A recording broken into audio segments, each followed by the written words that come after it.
Yahudi Pesek adalah kacung-kacung Zionis Indonesia yang selama ini bersembunyi lewat gerakan bawah tanah di negara kita. Kini, keberadaan mereka bisa kita ketahui dengan jelas.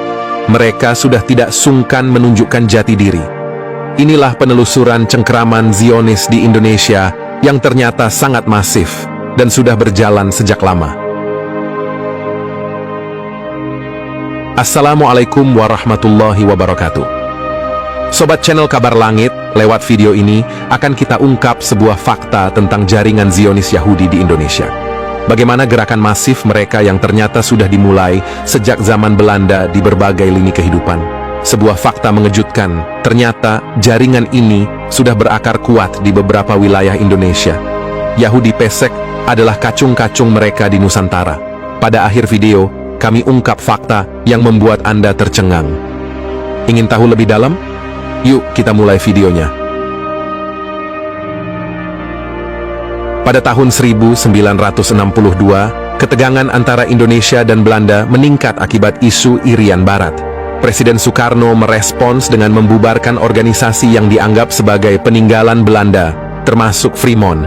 Fremont sering dikaitkan dengan gerakan Yahudi dan Zionisme, menimbulkan pertanyaan tentang perannya di Indonesia. Zionisme dikatakan beroperasi melalui Fremont untuk memperluas pengaruhnya di Nusantara.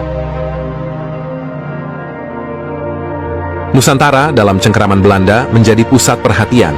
Belanda, negara Eropa yang menjadi rumah bagi banyak diaspora Yahudi dan jaringan Yahudi, memberikan perlindungan dan status istimewa kepada komunitas Yahudi.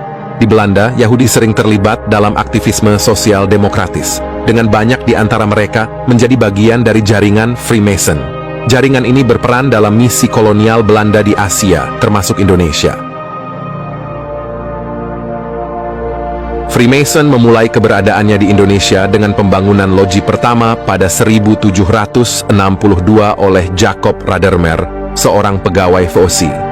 Organisasi ini tidak hanya beroperasi di Jawa, tetapi juga di wilayah Sumatera seperti Aceh, Medan, Palembang, Padang, serta Makassar di Sulawesi Selatan, mengikuti jejak kolonialisasi Belanda. Freemason dengan anggotanya yang sebagian besar merupakan pegawai kolonial memiliki dampak signifikan pada masa kolonialisme di wilayah tersebut. Diketahui bahwa jaringan Freemason terlibat dalam menyebarkan ideologi Zionisme.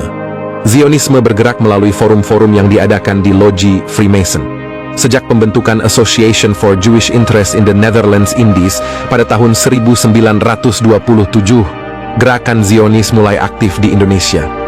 Organisasi ini didukung oleh KEN, sebuah entitas internasional yang mendanai kepentingan Israel, memainkan peran penting dalam menyebarkan ide Zionis di Indonesia. Pada 1928, gerakan Zionis ini telah mendirikan cabang di berbagai kota Indonesia seperti Batavia, Surabaya, Bandung, Semarang, Malang, Yogyakarta, Medan, dan Padang.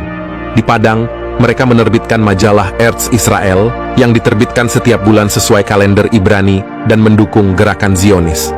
Majalah ini dibagikan gratis kepada komunitas Yahudi di Hindia Belanda. Kantor majalah Eretz Israel pindah ke Bandung pada 1920. Zionisme mengalami perkembangan di Indonesia, terutama setelah Nusantara menjadi tujuan bagi Yahudi Eropa yang melarikan diri dari Nazi. Dari tahun 20-an hingga 40-an, berbagai organisasi Zionis didirikan di Indonesia untuk mendukung pembentukan negara Yahudi di Palestina. Freemason juga memperluas pengaruhnya ke aspek spiritual dengan mendirikan organisasi rahasia bernama Teosofi.